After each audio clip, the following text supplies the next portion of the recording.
ഇങ്ങനെ അടിക്കണത് ഇങ്ങനെയാണ്. ഇതാണ് കറക്റ്റ് അടി. മുതലാളി ഇതെങ്ങനെ പഠിച്ചു? നാട്ടുകാര് ശ്രദ്ധിക്കുന്നു. ഇന്ന് അടിച്ചോളി. എത്രയായി? 25. ഇത് എടുത്തോളി. ഇത് നമ്മുടെ മരുമോൻ. ഇവനും കൊടുക്കൊരു മുന്തിരി. മുന്തിരി ആകുമ്പോ സാക്രി ഉണ്ടാവും. ഇവനും യവന്റെ കൂട്ടുകാരന്മാരിക്കും ഇഷ്ടം പോലെ ഐസ്ക്രീം കൊടുക്കും. കാശ് തരും. പിന്നെ കുഞ്ഞാപ്പൂ ദിവസങ്ങൾ അങ്ങനെ പൊക്കോണ്ടിരിക്കുകയാണ്. വിളിക്കേണ്ടവരുടെയൊക്കെ ലിസ്റ്റ് തയ്യാറാക്കണം, കല്യാണ കുറി അടിക്കണം. പിന്നെ ചരക്കെടുക്കേണ്ട എവിടെ നിന്നാണെന്ന് നീ പെൺകുട്ടിയും കൂടി ചർച്ച ചെയ്ത് തീരുമാനിക്കണം. ഇതെന്താ ഇപ്പൊ ചർച്ച ചെയ്യാൻ? നിയമസഭാ സമ്മേളനമല്ലോ. അതേടാ, നിയമസഭാ സമ്മേളനത്തെക്കാൾ വലിയ സമ്മേളനമാണ് നിക്കാഹ്. അതാടാ മുരളിയുടെ നാട്ടു നടപ്പ്. അവര് കാര്യങ്ങൾ ചർച്ച ചെയ്ത് തീരുമാനിച്ച് ഒരുമിച്ച് പോയി ചരക്കെടുക്കണം. പെണ്ണ് കേട്ട താനൊക്കെ ഇതുപോലെ അറിയോ? നാളെ തന്നെ റസിയെ പോയത് കാണണമേ. റസിയ മനസ്സിലായില്ലേ? ഈ കെട്ടാൻ പോണ പെണ്ണ്. Here I go now to meet the girl and let me feel the heat and let me take a feed in front of her for more and for the care and the fate and let me get a love. Now good God gracious, let's take she is cast out. I just wanna go wrong, my love, my love, my love. Will she be the one whom I wanted to love? Go.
നമുക്ക് കാത്തോളണേ.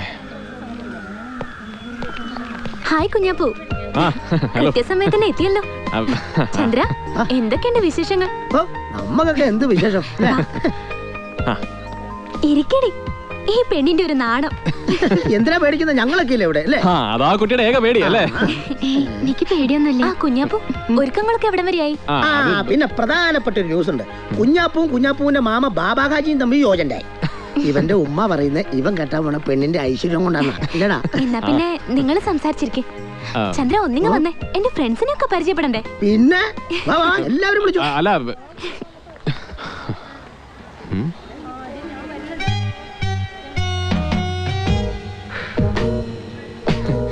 നല്ല ചൂടുണ്ടല്ലേ? ഞാന് റസിയെ കണ്ട് കല്യാണത്തിന്റെ ചില കാര്യങ്ങൾ സംസാരിക്കാൻ വേണ്ടി വന്നാ. ഫാത്തിമ പറഞ്ഞു ഡ്രസ് എടുക്കുന്നതിനെ പറ്റി ഡിസ്കസ് ചെയ്യാനല്ലേ? അതെ. ഏതെങ്കിലും നല്ല കടയിൽ നിന്ന് വാങ്ങണം, കോഴിക്കോടുന്നോ തിരൂരിന്നോ ഒക്കെ.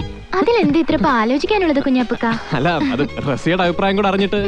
എല്ലാ ആണുങ്ങളും ഇങ്ങനെയാ. കല്യാണത്തിന് മുമ്പും ആദ്യ നാളുകളിലൊക്കെ ഭാര്യയുടെ അഭിപ്രായം ചോദിക്കും, പിന്നെ ഒക്കെ കണക്കാം. ഞാൻ ആ ടൈപ്പ് അല്ല. അതെനിക്കറിയാം.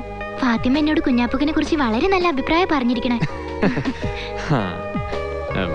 പിന്നെ കുട്ടി, ഞാൻ കല്യാണ തീയതി ഫിക്സ് ചെയ്ത് ആ സുദിനം വരാൻ കാത്തിരിക്കുന്ന ഒരു ചെറുപ്പക്കാരനാണല്ലോ. ആ സാഹചര്യത്തിൽ നമ്മൾ ഇങ്ങനെ ഫ്രീ ആയിട്ടിരുന്ന് സംസാരിക്കുന്നത് അത്രയ്ക്ക് ശരിയാണോ? ഇത്തരം കാര്യങ്ങളിൽ ഞാനൊരു നാട്ടുമ്പുറത്തുകാരനാണേ. എന്റെ അറിവിൽ നാട്ടുമ്പുറത്തുകാരിയെ കൂടുതൽ ശ്രദ്ധിക്കേണ്ടത്. ജസ്റ്റ് എ മിനിറ്റ്, ഞാൻ ഫാത്തിമേനോടൊരു കാര്യം പറഞ്ഞോട്ടെ. ഫാത്തിമ,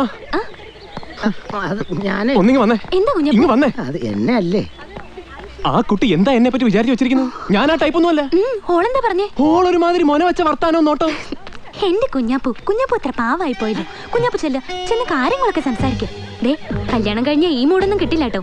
മോനെ കുഞ്ഞാപ്പൂ, കട്ട് തിന്നുന്നതിന്റെ രുചിയൊന്നും വേറെ തന്നെയാണേ. എന്താ കുട്ടി പറയുന്നത്? ഞാൻ നിങ്ങളെ കുറിച്ച് ഇങ്ങനൊന്നും അല്ല കേട്ടോ വിചാരിച്ചത്. സിറ്റിയിലും ഹോസ്റ്റലിലും ഒക്കെ പഠിച്ച പെൺകുട്ടികൾ ഇങ്ങനെ നടക്കാവോ? മോശം മോശം. ഇത് 21-ാം നൂറ്റാണ്ടാ കുഞ്ഞാപ്പൂ. എന്തിനാ എത്ര പേടിക്കുന്നത്?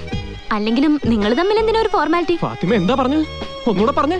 എന്തേ, കുട്ടിക്ക് കുഞ്ഞാപ്പൂനെ അറിയില്ല. കാര്യം പോലീസ് കേസ് അലമ്പൊക്കെ ഉണ്ടാക്കുമെങ്കിലും കുഞ്ഞാപ്പൂന്റെ മോറൽ സൈഡ് പെർഫെക്റ്റാ. പെർഫെക്റ്റ്. ഇത് വല്ലതും ആ റസി അറിഞ്ഞ കുട്ടി എന്ത് കരുതും? പിന്നെ കുഞ്ഞാപ്പു ഓളെ കെട്ടി കണ്ണാടി കൂട്ടി ഫ്രെയിം ചെയ്ത് വെക്കാൻ പോവാ. ആരെ കെട്ടി? റസിയെ കെട്ടി. അത് റസിയല്ലേ? അതിനിടയ്ക്ക് ഇതിനെന്താ കാര്യം? ദേ കെട്ടാൻ പോകുന്ന പെണ്ണിന് എന്താ കാര്യം? ദേ പിന്നെ ഫാത്തിമ, ഞാൻ കെട്ടാൻ പോകുന്ന റസിയല്ലേ, ഈ കുട്ടിയല്ലല്ലോ. ഇതാണ് റസിയ. ഇതല്ല റസിയ. എന്റെ കുഞ്ഞാപ്പു ഇതാണ് റസിയ. കുഞ്ഞാപ്പു കെട്ടാൻ പോകുന്ന പെണ്ണ്. അപ്പൊ ശരിക്കുള്ള റസിയ? ഇതിൽ ശരിയും തെറ്റും ഒന്നുമില്ല. കുഞ്ഞാപ്പു എന്നോട് വന്ന് ചോദിച്ചത് ഈ കുട്ടിയുടെ കാര്യം, ഞാൻ പറഞ്ഞത് ഈ കുട്ടിയുടെ കാര്യം. റസിയ, മാടഞ്ചേരി ഹൗസ്, താനൂർ, മലപ്പുറം. എന്തേ?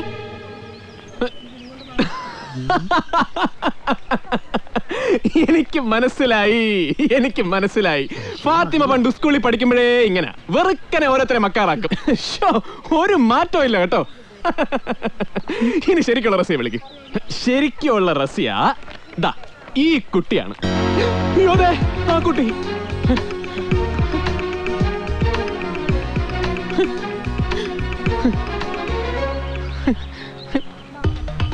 ഇതാണോ കുഞ്ഞാപ്പു പറഞ്ഞ പെൺകുട്ടി? അതെ, ഇതാണ് ഞാൻ കണ്ട റസിയ. അയ്യോ കുഞ്ഞാപ്പു, ഇത് റസിയല്ല, സുനന്ദ നായർ. കുഞ്ഞാപ്പുവിന് തെറ്റിയതാ. ഓള് ഞങ്ങളുടെ കോളേജിലെ ഒപ്പന ട്രൂപ്പിലുള്ളതാ. അന്ന് വീട്ടിൽ വന്നപ്പോ തട്ടൊക്കെ ഇട്ട് ഒപ്പന കളിക്കാൻ കൂടിയെന്നേ ഉള്ളൂ. അത് കണ്ട്. അപ്പോ മുസ്ലിം കുട്ടി അല്ലല്ലേ? അല്ല, നല്ല നായര് കുട്ടിയാ. ഇതിപ്പോ നാട്ടുകാരും വീട്ടുകാരും ഒക്കെ അറിഞ്ഞ് കല്യാണത്തിന്റെ തീയതി ഉറപ്പിച്ചിട്ടേ നല്ല കോമഡിയാ. എന്റെ കാര്യം ആലോചിച്ചിട്ട് ചിരിയും വരുന്നുണ്ട്, കരച്ചിലും വരുന്നുണ്ട്. ചന്ദ്ര, എനിക്കൊരു സോഡ വാങ്ങിച്ച. എനിക്ക് നിക്കാഹിന് സമ്മതമല്ല. നമ്മള് ഈ പെണ്ണിനെ കൊണ്ട് എന്നെ കെട്ടിക്കും. കുട്ടിക്ക് ഇഷ്ടമില്ലാത്ത നിക്കാഹിന് നിർബന്ധിക്കരുതെന്ന് പറ മോലിയാരെ. ആണുങ്ങൾ സംസാരിക്കണത് ഈ ഇടപെടരുത്. 23 വർഷങ്ങൾക്ക് ശേഷം ഒരു പച്ചക്കറി കൊട്ടയം കൊണ്ട് ഇയാള് നമ്മുടെ കുടിന്റെ പടി കടന്നപ്പോഴേ നമുക്ക് അറിയായിരുന്നു ഇയാള് നമ്മളെ പറ്റിക്കുന്നു. ഓൻ ചതിയനാ മോലിയാരെ. ഓന്റെ ചരിത്രം നമ്മളിവിടെ വിസ്തരിക്കണോ? മോളെ, ഈ ഉമ്മാനെ വിളിച്ചിട്ട് അകത്തോട്ട് പോയി. എന്റെ കുട്ടിക്ക് ഇഷ്ടമില്ലാത്തൊരു പെൺകുട്ടീനെ ഓൻ കെട്ടൂല. ഓനെ നിർബന്ധിക്കരുതെന്ന് പറ മോലിയാരെ. മുണ്ടരുത്. കുഞ്ഞാപ്പ അനക്കെന്താ പറയാനുള്ളത്?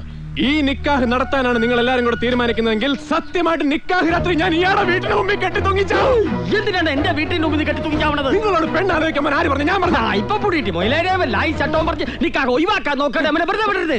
ആചാര്യ, ഓൻ പറയുന്നതിനും കാര്യമില്ലേ? ഓൻ പറയാതെ ഓന് പെണ്ണാലോക്ക് നിങ്ങളെന്തിനാ പോയത്? നമ്മള് പോയതല്ല, നമ്മളെ നിർബന്ധിച്ച് കൊണ്ടുപോയതാണ്.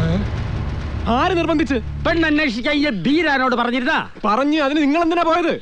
ഞമ്മള് കഴിഞ്ഞ ആഴ്ച താനൂര് കൃഷി ഓഫീസിൽ ജാതിത്തൈ വാങ്ങാൻ പോവാൻ നിൽക്കുമ്പം ഇവൻ എന്റെ കുടിയിൽ വന്നു. ജാതിത്തൈ വാങ്ങാൻ പോണ ജീപ്പില് ഓനും കൂടി വന്നോട്ടെ, താനൂര് ഓനൊരു പെണ്ണന്വേഷണം ഉണ്ടെന്നും പറഞ്ഞു. ജീപ്പിന്റെ ഔത്താണ് ജാസ്തി ഇടവുണ്ടല്ല. എന്നാ ഈ പോന്നോളി, എനിക്ക് ജാതിത്തൈയും മേടിക്കാം, എനക്ക് പെണ്ണും അന്വേഷിക്കാം, അത്രേ ഉള്ളൂ. എന്നിട്ട് നിങ്ങൾ ജാതിത്തൈ എത്ര മേടിച്ചില്ല. കൃഷി ഓഫീസിന് മുമ്പിൽ ജാതി ചോദിക്കരുത് പറയരുതെന്ന് എഴുതി വെച്ചിരിക്കണം. കണ്ട് തിരിച്ചിഞ്ഞു പോന്നു. അത് കലക്ക് പോലാളി. ബീരാനെ, സത്യത്തിൽ എന്താ ഉണ്ടായെന്ന് നിങ്ങൾ പറഞ്ഞോളി. അതാ നിങ്ങൾക്ക് നല്ലത്. ഒരു പെൺകുട്ടിയുടെ അവളുടെ കുടുംബത്തിന്റെ അഭിമാനത്തിന്റെ പ്രശ്നം ഇത്.